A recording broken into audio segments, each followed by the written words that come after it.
In this lecture, we're going to toggle the form for editing a song. In our UI, we have a form for editing a song. This form should be hidden from the user unless they choose to edit a song. Next to each name, there's a button for editing a song. If this button is clicked, we will show the form. Let's get started. We will continue working in the composition item component. It's where the form is located. The first step we'll take is storing a property for toggling in the form. In the data object, we're going to create a property called showForm. Its initial value will be false.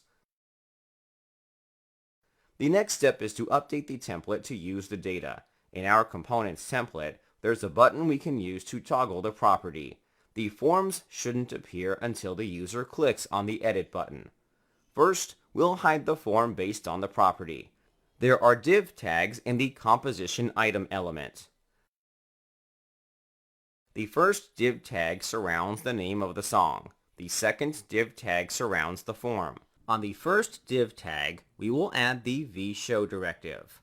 The expression will check if the showForm property is false. Next, on the second div tag, we will add another vShow directive. The expression will check if the showForm property is true. We are toggling the name and form by using conditional directives. By default, the name will always appear. The last thing we'll do is provide a way to toggle between both elements. In the first div tag, there are two buttons. The first button is for deleting a song. The second button is for editing a song.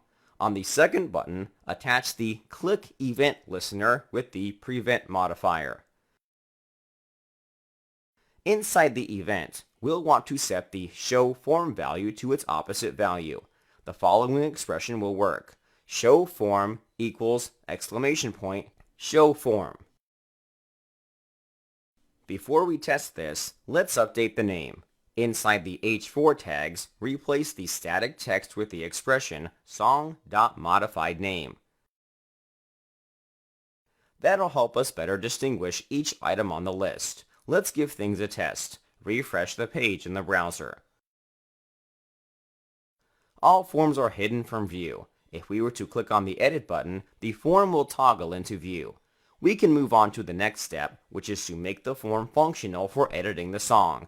We'll take care of that in the next lecture.